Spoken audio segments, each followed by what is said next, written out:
Good afternoon, ladies and gentlemen, and welcome to another video with me, Hydra. We're going to be looking at some fresh Necromunda leaks today, and not really leaks, it's a developer blog. That's right, we still don't have any actual footage to talk about yet. This is the developmental form of edging, I guess, as supposedly the game is releasing in the summer? Question mark. And, well, we have some screenshots, as well as a developer blog, and they talk about some of the doobly-doos that's going to be included within the game. But it is exciting because we still know a little bit more, and I think within these screenshots are super secret spicy tidbits that we can absorb and gain some relevant knowledge and experience on the game. So, that being said, let's have a little look through what we've got today, and we'll have a little bit of fun together in delving through. Now, obviously, a little bit of a blurb first to start off with. Here you go. Here is a developer blog. No apology for not giving us footage. How very dare they? Firstly, answer the call. First, in-engine guaranteed footage. This is a character selection screen. Well, a gang selection screen, if you were. We already know the three starting houses are Escher, Goliath and Orlok. Pretty cool. Here we can see some of the bonuses for selecting Goliath. So you have plus toughness and max toughness, plus strength, max strength, willpower. So it seems to be a basic attribute system, something that many of us will be familiar with RPGs. This is already looking very, very much like Mordheim. We know that this is not necessarily a tabletop ripoff, so that's nice. It's going to be hopefully a little bit more complex than the tabletop, which will be hopefully better suited to a video game. And of course we have minus 5 AP to the cost of equip weapon. Now what does that mean? AP means action points. I already know this because that's what they had in their last game. They had action points and I think strategy points. Or they had offensive points. But anyway, they're points that you use as a form of action economy. Now, we don't know how it's going to work in this, but we know it's going to be on an action economy system that's based on 2 divisions of points. Offensive and movement. It clarifies that later on. So we know here that these are the 3 houses. They will look very nice. I believe there are also different colour schemes included, although that's not necessarily mentioned here. But basically, at launch, players will be able to choose from House Escher, Goliath and Orlok. Each will come with their own flavour, special house perks and bonus stats. Many of the skills your fighters will use in battle will also have special variants depending on the house your gang belongs to. Very cool. So unique perks, unique strategies, a little bit of unique spice to some of the houses. I wonder if there'll be a custom house feature later down the line. Probably not, but, you know, just throwing that out there. Next, we assemble our crew. You'll then want to assemble and customise an active crew of up to 5 fighters. So fairly small skirmish. This is quite interesting. It's potentially a little bit smaller scale than Mordheim was, and even fairly small in comparison to a potential tabletop battle. But 5 is certainly a fairly comfortable number. I like the fact that with this, it kind of gives you the impression that they want you to be somewhat attached to your units. If you've got 10 people, how important each player is infinitely smaller, well, not infinitely, but you know what I mean, than if you have 3 or 5. In 5, it's enough to care a little bit about each person and be like, oh yeah, this is my melee guy, this is my sniper. Who knows how 5 will play out, but it looks interesting. Each gang will be able to recruit a total of up to 15 fighters at once. Oof. Okay, fair enough. Each fighter will fill a specific battlefield role, first determined by its chosen career: Deadeye, Brawler, Heavy, Saboteur, or Lay Mechanic. So we have a career system. Cool. Presumably certain stat bonuses, perk choices and things like that, skills will come alongside and options. I like that. I wonder if there's going to be a limitation on how many of each type you can have, if you have to have one that acts as a leader. That'll be interesting to see. Mordheim essentially had one of the characters that had to be your leader. Actually, in Mordheim, it had to be someone with a specific passive. It'll be interesting to see, at least. So 10 members held in reserve in case active fighters get injured. So that'll be nice. That'll be nice to see that it really forces you to have a very large pool to dip into of players and then only 5 active ones. So that might help a little bit when it comes to like balance, when it comes to tournaments and things like that, ongoing leagues. If you get the floor wiped, you know, if you do absolutely terrible in a battle, you still got a large reservoir behind you to sort of draw upon to go into the next game. So maybe that's where they're going with him. Maybe they're trying to sort of compensate for the previous swingy nature of if you've got 5 in a warband and 3 of them die, or 3 of them get really badly injured or hurt, you're in a really bad situation and you might as well junk the warband. Whereas if you've got 5 in a fight and 10 in reserve, it potentially changes. So maybe that will help the balance of what was previously a little bit janky within. Now, is there anything else that we can see here? We can see crew management. We have recruitment, choose gang colours. So obviously that confirms there that we can pick different colour schemes. You can move fighter, lay off, close, res 1, 2. Oh, that's reserve position. Okay, so you've got reserves 1 and 2, almost as if 2 different teams, or just maybe 2 different screens, so you can view them separately and all standing together. Okay, cool. In terms of aesthetics, I mean, it looks quite nice. It doesn't maybe look as beautiful. Granted, the resolution of this image is somewhat potato. Shout out to whoever uploaded them at Focus and decided to go with potato resolution. It doesn't look quite as pretty as perhaps the trailers might have portrayed, but looks good. Looks good. Looks acceptable. It looks like an improvement on Mordheim, which is really all I'm hoping for in life right now. Let's go to load up. See what's cooking down here. Before jumping into battle, you will also want to make sure all of your fighters have the best possible loadout, which includes stats, skills, and equipment. Stats are used to represent and measure a fighter's attribute and proficiency. Stats are separated in 2 main categories, primary and secondary. So it sounds to me like stats are... So what do we got? Let's have a look. We've got agility, strength, toughness, willpower, intelligence, alertness. Sounds more like a roleplay game. Melee prowess, ranged aptitude, and accuracy. I've not seen some of those words before. Melee prowess. Oh, okay. Not just weapon skill, which is what anyone, ballistic skill, which is what any normal person would call them. I like the fact they're being different, though. Go you. Be yourself. Don't let other people judge you. So you have a total amount of experience that you can spend on them by the looks of it, and I would say this looks very, very similar to Mordheim in many respects. You can see there is a cap on each one, so agility on this image has 10 out of 16, so it looks like each class will have different limits. Makes sense, and you'll have a greater total limit with something like a Goliath on strength than you would with something like House Escher. So even though you might be able to go with, let's say, a melee House Escher warband, it will never be as good as a House Goliath one, at least at end game. But sensible, reasonable, and it still, again, looks a lot like Mordheim. We see over on the right-hand side as well, we have the skill stats. I know it's a bugger to read, so let me help you out. Range evasion, melee penetration. Bypass, melee stun resist. Wow, that's a mouthful. Healing received. Okay, cool. Critical hit resistance. Stress resistance. So when you've had a bad day and someone's hurt your feelings, you need that. Lots of that. I think we could all do with some of that at the moment. Stun resistance, range. Okay, we'll just carry on going there. Precisions, various precisions, and melee critical hit chance, range chance. Okay, this is basically the usual stuff that you get from these types of games. It's pretty standard, and again, still looks like Mordheim. If you've not played Mordheim, playing it will set your expectations, I think.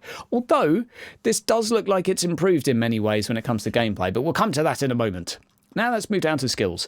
They come in 2 main categories: passive, which will automatically trigger if certain conditions are met, and active, which need to be performed manually. So they're just active and passive. Cool. Exactly what it says on the tin, and underneath you can also see that there are perks. You get 3 perks, bunch of actives, bunch of passives. Pretty sort of generic RPG sort of stuff, right? How many games have had 3 perks for something? It's a bit like Inquisitor Martyr. That had 3 perks too. I'm sure there are 100 games with 3 perks. Please name them down below. Right, so as an example here, we have Charge. We have Chain Hit, Iron Will, Order, Blitz. Okay, so it looks like you might have abilities that can affect others. Passive of Fury and Vengeance, that's cool. And we can see Charge here, we can see what it does. Charge at a target, certain distance away, the movement does not trigger an enemy stance. Perform an attack with the active melee weapon, attack gains plus critical hit chance, plus bypass melee evasion, and plus hit precision. Oh no, it loses some hit precision. Okay. So again, very, very similar to Mordheim, but That's not necessarily a bad thing, because none of this stuff was what was wrong with More Time. More Time was wonderful in many ways, but also lacked things, and none of that's to do with this. More Time's customization system was absolutely fine. Okay, worth pointing out, character model there. Let's just give him a score out of 10, 7. Missing some chest details. I think some downward lighting would perhaps help sell the 6-pack a little bit more. Looks pretty cool, though. Looks pretty cool. Right, equipment will also play an important role in Necromunda Underhive Wars, with each fighter being able to equip various weapons, armours and consumable items, consumables, yay, of both tactical and offensive nature, as well as implants and bionics. Holy cow. Okay, so let's have a little skedaddly here. Bionics, cool. I really hope when a fighter in this game gets injured and sort of permanently wounded, that you can simply give them a bionic and it sort of mitigates that issue. I know it's a completely separate game, but it sucks in Blood Bowl when someone just loses -1 movement. There's nothing you can do about it, and then you need to sack them from your team because they're now just a liability. I'm hopeful in this game, when you lose a leg on a character, your leg gets blown off, and the first thing you do, you try and run down a minor incline and fall over, breaking your leg, which, let's face it, it's going to happen to me when I first get this game. If you can replace that with a bionic, I think that would be a really nice compensation for, as long as you have to invest something into it, of course. But if you can keep fighters going with things like that, I think that would be cool anyway, and potentially a useful thing for balance, maybe. Of course, you'll also be able to apply extensive cosmetic customization to your gangs and fighters. We'll cover this feature in its own upcoming and dedicated blog post. Cool beans. True Battle, once your crew is ready, you'll be able to select from multiple online and offline game modes. So you can take a crew and do either. It doesn't seem like you lock into one, which is a good thing. I like this. Presumably, you don't have to be online with the game. I don't know, big question mark, because if you can do multiplayer and offline stuff, is there going to be a potential for people to... I'm looking at some of you people. I know what you're thinking. I'm going to edit my warband, make it super cool using some goddamn hacking software and then log online. I wonder if there'll be some ways to mitigate this. We'll see. Chances are, though, with what will be a not so massive community, I imagine the devs will be pretty on it. Anywho, in order to face off against rival gangs in the Underhive, while there are many mechanics and tactics that will be important for you to master in order to be successful, let's review the very basics for today. Okay, rounds and turns. Very simple. You have a round, and within it, everyone gets a turn. Kind of like the board game. I like it. It's standard. Necromunda Underhive Wars is a turn-based strategy game, but with a twist. Each battle will be split into a number of rounds. During each of the participating fighters will get their own turn to act. At the beginning of each round, every gang will be able to select one fighter to put into action. The initiative stat of each is then chosen. Characters will then be compared to determine the order in which they take their turn within the round. Okay, so interesting. At the beginning of each round, not turn, but round, every gang will be able to select one fighter to put into action. So it sounds a little bit like the tabletop there. I assume this is a mechanic being put into place so that even a high initiative warband, or gang rather, is not going to take the entirety of their turn before the other faction, effectively having a free round of attacks. It's like Tau in tabletop all over again. I go first, so I shoot, half of your guys are dead, and then you get a go with half of your guys. Have fun with that. Goodbye. I assume that this is some sort of attempt to mitigate for that. It's a bit like the tabletop, where I believe you basically alternate, but there are certain exceptions where you can have a couple of characters go at the same time if you activate a certain person with certain passive, etc. But we'll see how that plays out, but it sounds like a promising step. Move and perform actions, so now we know we have action points and movement points, so that's a split and action economy. Can we see there in the picture exactly where and how many we have? Not really. The UI seems quite basic. Bottom left you can see sort of quite a simple... Is that a health bar in the bottom left? You can see AP and MP. AP 60 and MP 65. Wow, okay, so I have no idea. Maybe there'll be multiple things you can do in one turn. Well, obviously you can move and shoot or something as simple as that. But it's very interesting to see them go for such a high number. Maybe it's going to be the case that you could shoot at multiple different targets in one turn. We're going to have to see how that plays out. Mordheim was typically you could move and shoot, or you could move a little bit then charge. And you could generally do one attack until you leveled up, and then you can do a couple in one turn. And obviously at endgame, yes, there are exceptions where you can attack many times in one turn. Fine. We'll see. I'm curious to see why they picked such numbers for this instead of like 1 to 10. They've gone with quite a large number. Interesting indeed. And then we have our first bit of, can you even call this gameplay? It doesn't really count, developers. I don't count this. It's a GIF, okay. Okay, it looks nice, fine. You're going from, yeah, fine, you're going up. That's cool. The battlefields upon which your forces will wage combat are humongous places, desolate and covered in wreckage from times long forgotten. Although these locations are very difficult from one another, they will have one thing in common: verticality. Well, it is Necromunda, so of course, from makeshift bridges to ancient zip lines, winding pipeworks, and disused cargo elevators, you will have to make the most out of all 3 dimensions in order to survive the brutal fights that await your gang. The question I have is, how are you going to prevent people from camping, dear developers? That's my question to you as Airsick Hydra. What are you going to do to prevent people from all sitting in one place and shooting? Presumably there'll be objectives. I'm sure we'll get the separate post on game modes at some point. All you need is really like 3 places on the map where you have to go, and straight away you split your warband up, because if you only own 1 out of the 3, you lose. Very simple, but classic. It works. Anyway, using verticality terrain to cover to your advantage. Obviously, the higher up, the less cover the enemy gets. The higher the portion of their body covered, the greater their resistance, as it were, to a ranged attack. Standing in the open, obviously you're going to be easier to hit. And here we have some sort of Fallout 4... yeah, it looks maybe a little... Does it look retro? I'm not sure. I think it's just because it reminds me of Fallout a little bit. While most default attacks will always target random body parts, some offensive skills, such as aim shot, pictured below, will also allow fighters to aim at specific body parts in exchange for a higher AP cost to use the skill, a prime occasion to focus on attacks on armor, unarmored locations, or body parts clad in armor pieces that are weak to a weapon's particular damage type. There are different types of armor. They are weak and strong against different elementals. I believe there's piercing, impact, and energy, or something like that. It's in one of these images, I'm sure it says. Right. Okay, so that's cool. You've got cool shot, effectively, from the tabletop. You can go for a different body part. That's cool. I like it. Cool feature. Tactical tools at your fingertips. Okay, and lastly, I'm going to have to scroll this up a little bit. Professional streamer. There we go.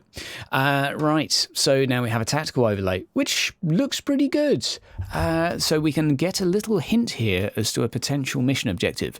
The house requests replacement parts. Finding tools will aid retrieving the defunct machinery. Find and secure machine parts via the extraction zones. Okay, cool.